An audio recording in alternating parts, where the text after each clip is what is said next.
High বন্ধুরা, তো আজকে অনেকগুলো দিন পর কিন্তু আমরা সাইদি হুজুরের ভিডিও নিয়ে অবশ্যই গাইস তোমরা অনেকটা দিন ধরে রিকোয়েস্ট করছো যে কোরআনের পাখির ভিডিও রিঅ্যাকশন দাও, মানে সাইদি হুজুরের ভিডিও রিঅ্যাকশন দাও, সাইদি হুজুরের ভিডিও রিঅ্যাকশন দাও। তো ফাইনালি গাইস আজকে আমরা সেই সাইদি হুজুরের ভিডিও রিঅ্যাকশন নিয়ে চলে এসেছি। মানে আমরা আজকে যে ভিডিওটা দেখতে চলেছি, তো ভিডিওটা তো ফুল দেখতে হবে, তার আগে কিন্তু আগে জানতে হবে টাইটেলটা। অবশ্যই গাইস, যে আজরাইলের মৃত্যুর কাহিনী। তো এটা আমরা সবাই শুনেছি, আজরাইলের মৃত্যুর কাহিনী। এটা আমরা মিজানুর রহমান হাজারি হুজুরের গলাতে শুনেছি। আজকে আমরা ফাইনালি সেই আমাদের যাকে এক কথায় বলি সাইদি হুজুর কোরআনের পাখি, তার গলাতে আজকে আমরা শুনতে চলেছি। একদমই তাই, মানে এক একজনের মুখ থেকে কিন্তু এক এক রকম কথা অবশ্যই বেরোয়, বলার ভাব ভঙ্গি সমস্ত কিছু আলাদা। অবশ্যই, তো অবশ্যই কিন্তু বিষয়বস্তু বুঝতে গেলে আজকের ভিডিওটা টোটালি দেখতে হবে, কারণ এখানে বলেছে আজরাইলের ছাড়া গাইস কোনো রকমের পজ করা যাবে না গাইস। একদম মৃত্যুর কাহিনী, মানে মৃত্যুটা কেন, কিভাবে, কোথায়, কখন কি হয়েছিল সমস্তটা জানা যাবে। অবশ্যই, আর সমস্তটা জানতে গেলে আমাদের এই ভিডিও অবশ্যই তোমাদেরকে খুব ভালো করে দেখতে হবে। যারা আমার চ্যানেলে ফার্স্ট টাইম ভিজিট করছো প্লিজ গাইস চ্যানেলটাকে সাবস্ক্রাইব করে দিও, আর পাশে থাকা বেল আইকনটি অল করে দিও। নিত্য নতুন ভিডিও গাইস সবার আগে আমাদের চ্যানেল থেকে পাওয়ার জন্য প্লিজ গাইস তোমরা এইভাবে গাইস আমাদের পাশে দেখো সারা জীবন, যেন আমরা তোমাদের সাথে এত সুন্দর সুন্দর ভিডিও গাইস মানে পোস্ট করতে পারি, তোমাদের সামনে দিতে পারি। তোমরা যেমন ভাবে আমাদের কাছে চাও যে এই ভিডিওটা দাও, ওই ভিডিওটা দাও, তোমরা এমন করে রেডি হয়ে এখানে বসো, তোমরা এটা করো, তোমরা ওটা করো, আমরা কিন্তু তোমাদের সমস্ত কথাগুলো মেনে চলি। অবশ্যই, তো অবশ্যই তোমরা এইভাবে আমাদের সাথে সাপোর্ট করো, পাশে থাকো। আর আমাদের মেইন ভিডিও ডেসক্রিপশন বক্সে চলে আসবে, প্লিজ গাইস তোমরা ওখান থেকে চেক আউট করে নিও। তো চলো গাইস আজকের ভিডিওটি দেখা যাক। মালাকুল মউত কে আল্লাহ পাক জিজ্ঞেস করবেন কে এখন বেঁচে আছে, কে এখন বেঁচে আছে, আর কারা বেঁচে আছে। তিনি বলবেন হযরতে জিবরাইল, হযরতে মিকাইল, হযরতে ইসরাফিল। আল্লাহ পাক নির্দেশ করবেন এদের জান কবজ করো। ইসরাফিল মিকাইল জান কবজ হবে। হযরতে জিবরাইল আমিন শাদীদুল কুওয়া, প্রচন্ড ক্ষমতা আল্লাহ তাকে দান করেছেন, সুবহানাল্লাহ বলেন। দুনিয়ার সব নবীদের কাছে বাণী বহন করে নিয়ে আসছেন পূর্ণ অথেন্টিসিটির সাথে, সুবহানাল্লাহ। আল্লাহ পাক যাকে বলেছেন রূহুল আমিন। নবী করিম সাল্লাল্লাহু আলাইহি ওয়াসাল্লামের মেরাজের রাত্রে যে কথা বলা হয়েছে ওয়ালাকাদ রাহু বিল উফুকিল মুবিন, পশ্চিম দিক বলয় তিনি যে দেখতে পেয়েছিলেন, তাফসীর বলছে হযরতে জিবরাইলের পূর্ণ আকৃতিতে নবী করিম সাল্লাল্লাহু আলাইহি ওয়াসাল্লাম তাকে দেখতে পেয়েছিলেন। হযরতে জিবরাইল যখন দুনিয়া আসেন, কোন কোন কিতাবে লেখা হয়েছে 600 ডানা আছে তার। 600 ডানা, 2 ঝাপটায় আকাশ থেকে জমিনে চলে আসেন, সুবহানাল্লাহ। দুটো ঝাপটায় হযরতে জিবরাইলকে আল্লাহ পাক বলবেন তাকে মওত দাও। হযরতে জিবরাইলও বিদায় হয়ে যাবে। আল্লাহ প্রশ্ন করবেন এখন আর কে বাকি, মান বাকিয়া ইয়া মালাকাল মউত। মালাকুল মউত বলবেন হে আল্লাহ তাআলা, এখন তোমার সামনে আমি দাঁড়িয়ে আছি, আর কেউ নেই। আল্লাহ পাক বলবেন মুত ইয়া মালাকাল মউত। আল্লাহু আকবার, মুত ইয়া মালাকুল মউত, মরে যা, মরে যা, মরে যা, মরে যা। মালাকাল মউত মরে চলে যাবে। এরপরে আর কেউ নাই। আল্লাহ রাব্বুল আলামিন এই অবস্থায় কত বছর কত কাল চলে যাবে আল্লাহ পাক ভালো জানেন, কেউ নাই।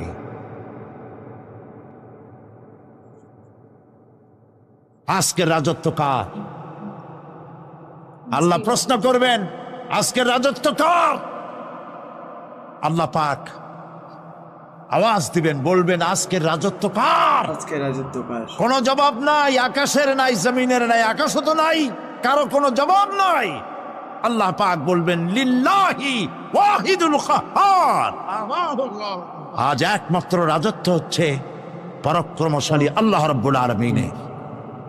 আল্লাহ পাক বলবেন ইয়া দুনিয়া, ইয়া দুনিয়া আইনা সুজারুকি, হে পৃথিবী তোর গাছগুলা কই? ইয়া দুনিয়া আইনা জিবালুকি, হে পৃথিবী তোর পাহাড়গুলো কই? আইনাল জব্বারিন, স্বৈরাচারেরা কোথায়? কোথায়? কারো কোনো জবাব হবে না। আল্লাহ পাক এরপরে আবার মানুষগুলিকে চিন্তা করবে, সুবহানাল্লাহ, ওয়াইজাল কুবুরু বুসিরাত, যা কিছু মাটির মধ্যে লুক্কায়িত ছিল সবগুলি আল্লাহ পাক বের করে নিয়ে আসবেন। হাসরের ময়দান হবে, উপস্থিত হবে সমস্ত মানুষ, কেউ পলায় থাকতে পারবে না কোথাও।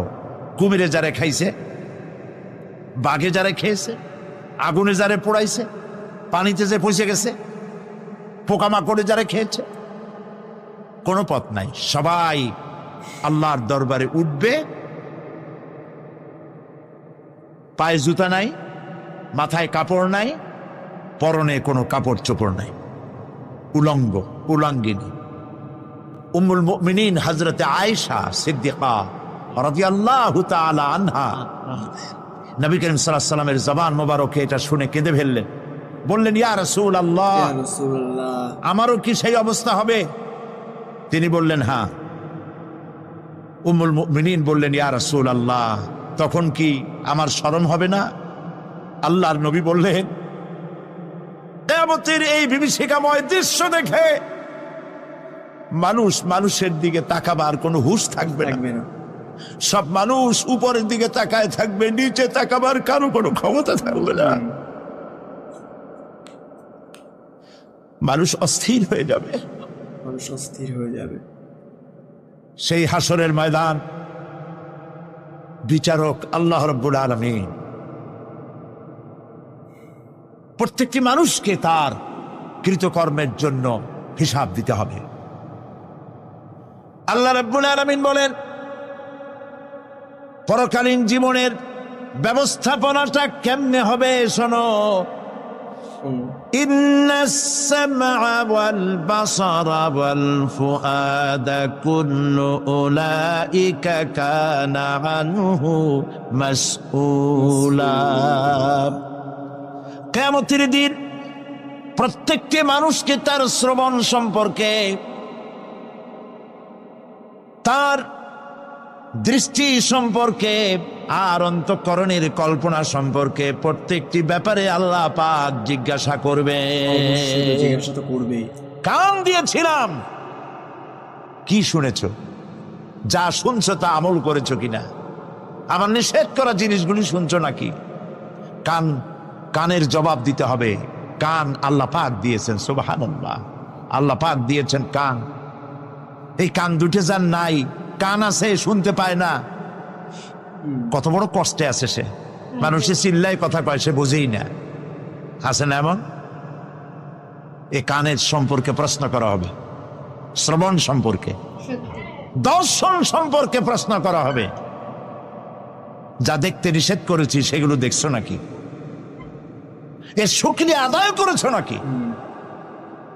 দুটি চোখ, এর শকর আদায় করা কি সম্ভব ভাই? আদায় করা সম্ভব? এই দুটি চোখ যদি না থাকতো, আমার গর্ভধারিণী মাকে দেখতে পারতাম না। এই সুন্দর চোখ দুটি যদি আল্লাহ না দিতেন, আল্লাহর এই সুন্দর সৃষ্টি দেখা থেকে বঞ্চিত হয়ে যেতাম। আল্লাহকে বলি, মনির, হে বিশাল আকাশের মালিক, তুমি দয়া করে না চাইতে আমাদের শরীরে যা দিছো নিয়ামত, মৃত্যুর আগে ছিনায় নিও না।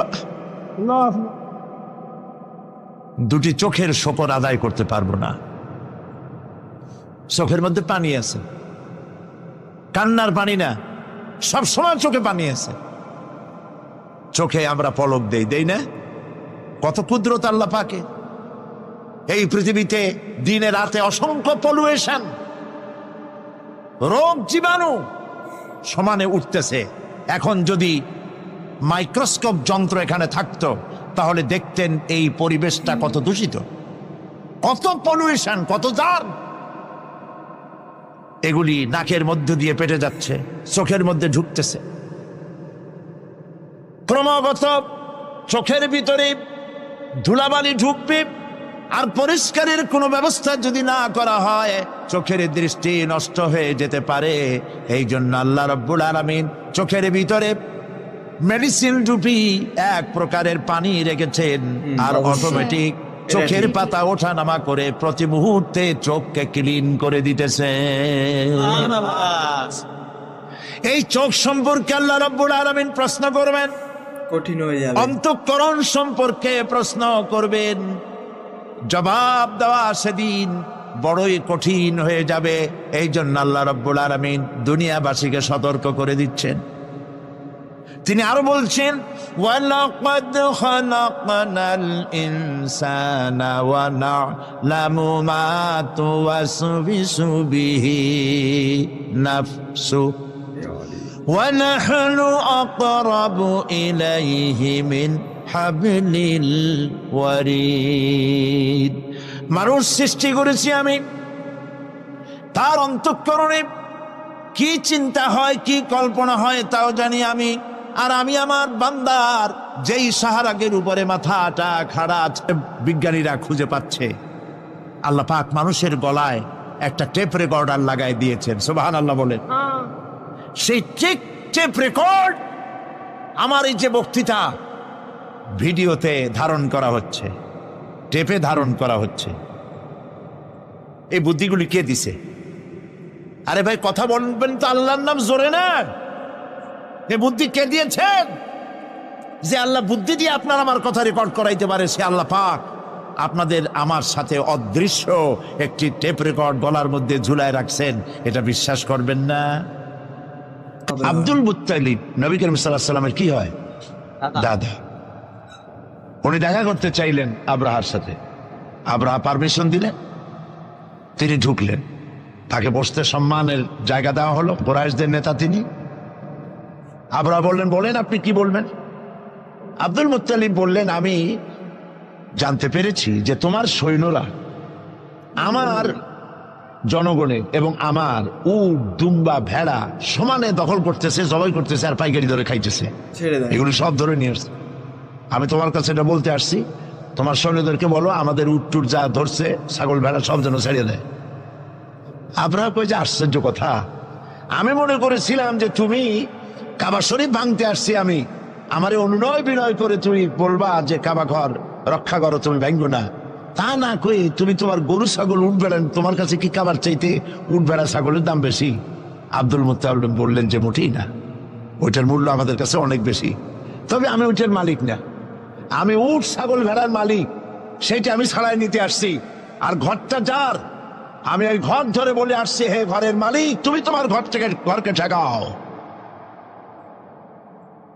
আল্লাহ পাক তখন ঘর ঠেকাই দিছিলেন, কারণ এই ঘর ঠেকাবার মতো কোনো লোক তখন ছিল না।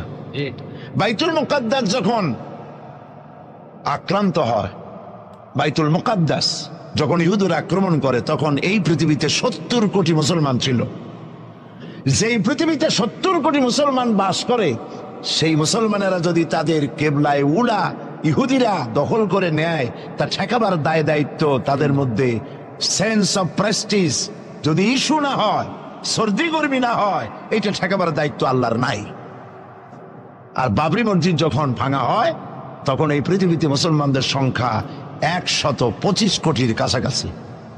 125 কোটি মুসলমান যে পৃথিবীতে বাস করে, সেইখানে যদি মুসলমানেরা তাদের মসজিদ ভাঙ্গে, তাতে করে যদি তাদের গা না জ্বলে, তো আল্লাহ পাক এখানে তয়রান আবাবিল পাঠাবেন না, জরুরত নেই।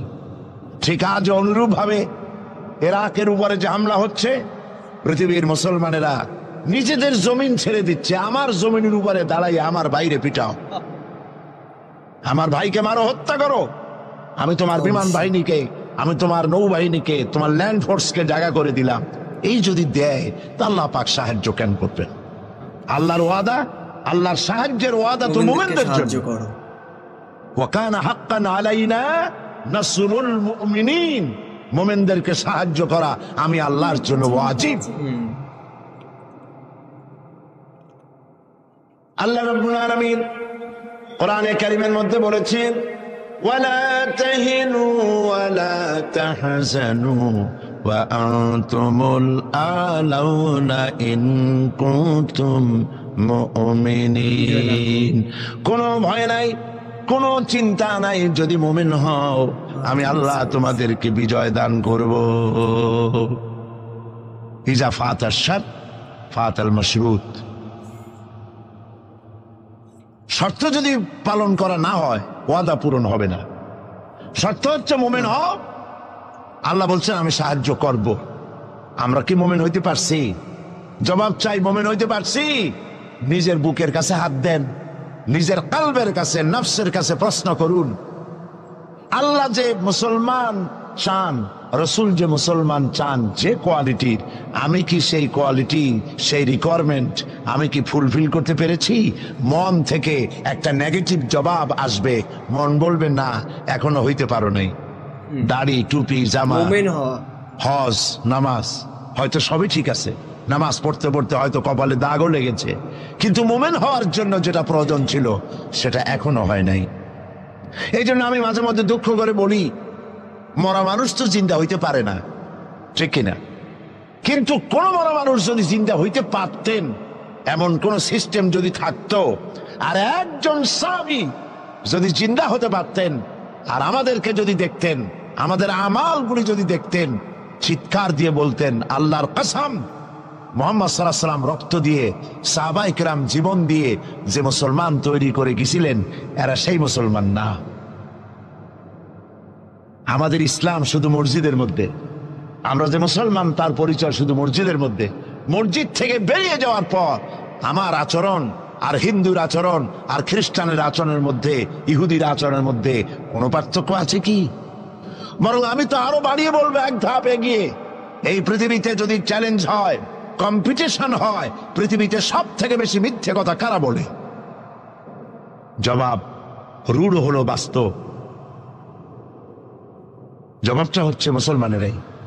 ওজনে কম দেয় কারা বেশি? মুসলমান। খাদ্যে ভেজাল দেয় কারা বেশি? মুসলমান। তাহলে আল্লাহর রহমত আমরা কেন পাবো? এই জন্য কোরআনে কারীম যে উদ্দেশ্য এসেছিল, আমরা সেই উদ্দেশ্যকে পূরণ করতে পারি নাই। কোরআন শরীফ, সুবহানাল্লাহ, সুবহানাল্লাহ, কোরআন একটি বর্ণ মুহাম্মদ সাল্লাল্লাহু আলাইহি ওয়াসাল্লামের বানানো এর মধ্যে নাই। আল্লাহু আকবার। দেখেন না কোরআন শরীফের অরিজিনালিটি, এর অথেন্টিসিটি, এর নির্ভরতা, এর পিউরিটি কতটা 100% মিয়া বিল মিয়া কারেক্ট। বিসমিল্লাহ।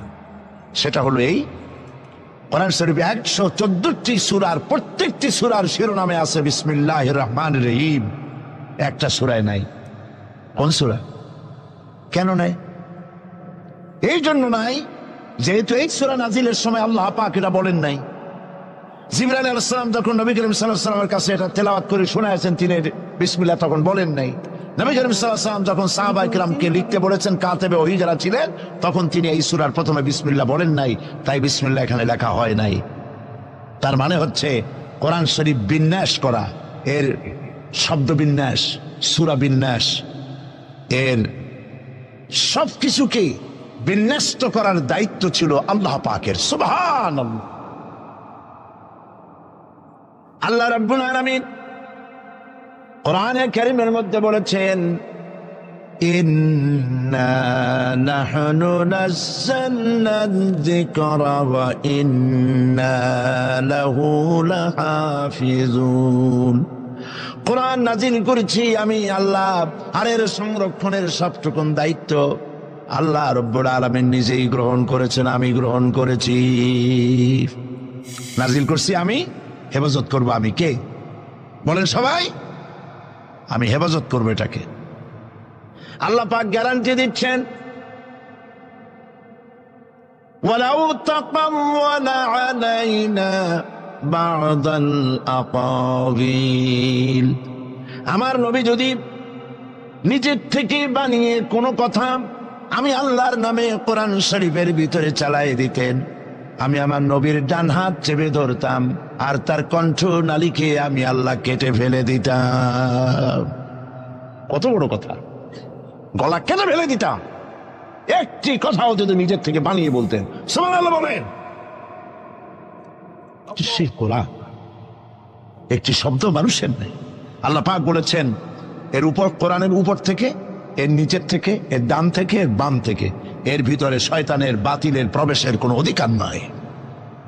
যদি থাকতো এতদিনে কত বেড়া সেরা করতো, সেরা বেড়া করতো, উল্টো পাল্টা করিয়া সর্বনাশ করে ফেলাইতো, ঠিক কিনা? পৃথিবীতে শত শত কোটি খ্রিস্টান পৃথিবীতে আছে। খ্রিস্টানদেরকে চ্যালেঞ্জ করুন তো যে একটা বাইবেলের হাফেজ দাও আমাদেরকে। সারা পৃথিবীতে একটা হাফেজ চাই, বাইবেল মুখস্থ করছে, পাওয়া যাবে? যাবে না। হিন্দুদেরকে চ্যালেঞ্জ করে, কত কোটি হিন্দু আছে তোমাদের, বেদ তোমাদের ধর্মগ্রন্থ, বেদ মুখস্থ করছে, এরকম হাফেজ দাও, পারবে দিতে? পারবে না। মহান আল্লাহ রাব্বুল আলামিন কোরআনে কারীমকে ইবাদত করেছেন। সূরা কমরের মধ্যে রব্বুল আলামিন বলেছেন ওয়ালাকাদ ইয়াসসারনাল কুরআনা লিযিকরি ফাহাল মিন মুদ্দাকির। আল্লাহ পাক বলেন অবশ্যই কোরআনে কারীমকে আমি মানুষের কাছে মুখস্থ করার জন্য আর বোঝার জন্য সহজ করে দিয়েছি। মুখস্থ করাও সহজ আর বোঝাও সহজ।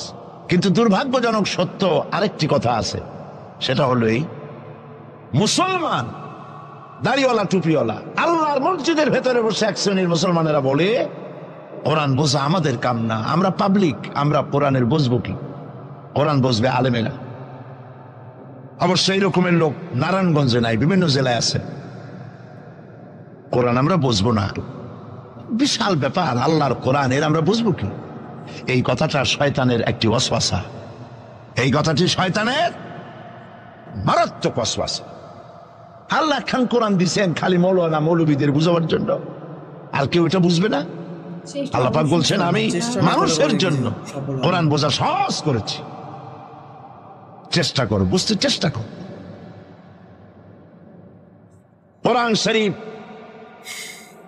দুইটা জিনিস, একদিকে বোঝা সহজ, মুখস্থ করাও সহজ। আমার কাছে হাফেজ আমি পেয়েছি 8 বছরের বাচ্চা কোরআন শরীফ মুখস্থ করছে।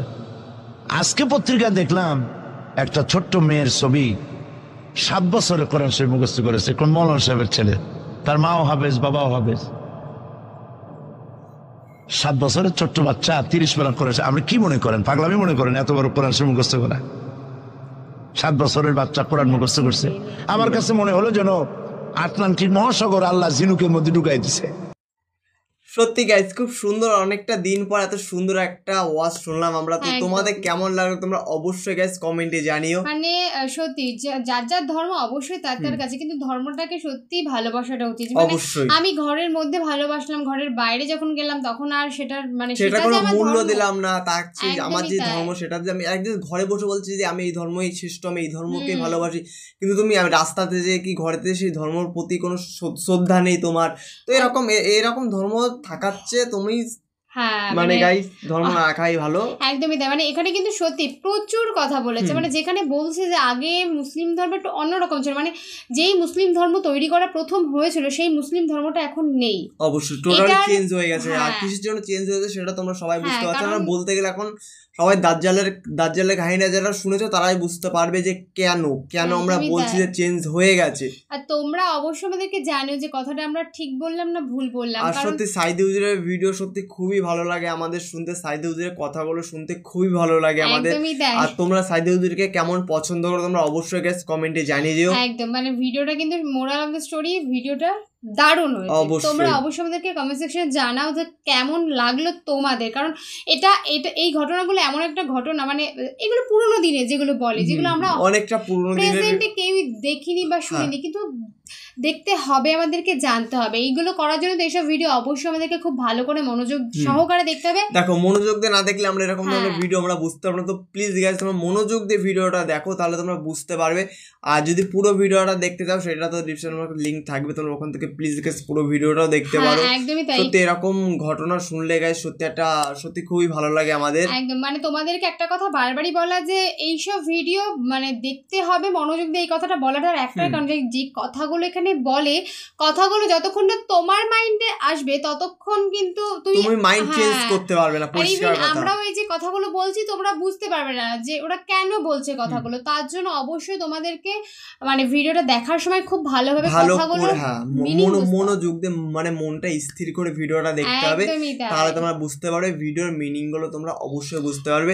আর নেক্সট তোমরা কি ধরনের ভিডিও চাও সেটা অবশ্যই গাইস তোমরা কমেন্টে জানাও, আমরা সেরকম ধরনের ভিডিও নিয়ে গাইস তোমাদের সাথে চলে আসবো। একদমই তাই, ভিডিওর কমেন্ট কিন্তু দেখতে চাই, কমেন্ট সেকশন কিন্তু দেখতে চাই যে কত বেশি কমেন্ট আসে এই ভিডিওতে। আর তোমরা তো গাইস তোমরা সবাই মানে সকলেই জানো যে এই চ্যানেলে আমরা শুধুমাত্র ইসলামিক ভিডিও পোস্ট করি, তো অবশ্যই তোমরা ইসলামিক ভিডিওর জন্য কমেন্ট করো, আমরা অবশ্যই তোমাদের মনের মতন ভিডিও নিয়ে গাইস আমরা চলে আসবো। আর একদম পারলে মানে আমরা জোর করব না, পারলে তোমরা আমাদের ভিডিওগুলো অবশ্যই শেয়ার করো। তোমাদের যদি মনে হয় যে না এই ভিডিওটা অনেকে দেখা উচিত, তো অবশ্যই সেই ভিডিওটা তোমরা শেয়ার করো। প্লিজ গাইস এত কষ্ট করে ভিডিও করছি গাইস, প্লিজ গাইস শেয়ার করে দিও গাইস, চ্যানেলটাকে সাবস্ক্রাইব করে রেখো যদি নতুন হয়ে থাকো। তো আমাদের ভিডিও কিন্তু নেক্সট আসতে চলেছে তোমাদের কমেন্টের উপরে, তো তোমরা অবশ্যই বেশি বেশি করে কমেন্ট করো। তো তোমাদের একটা কমেন্ট আমাদের নেক্সট ভিডিও, তো প্লিজ গাইস কমেন্ট করো বেশি বেশি করে।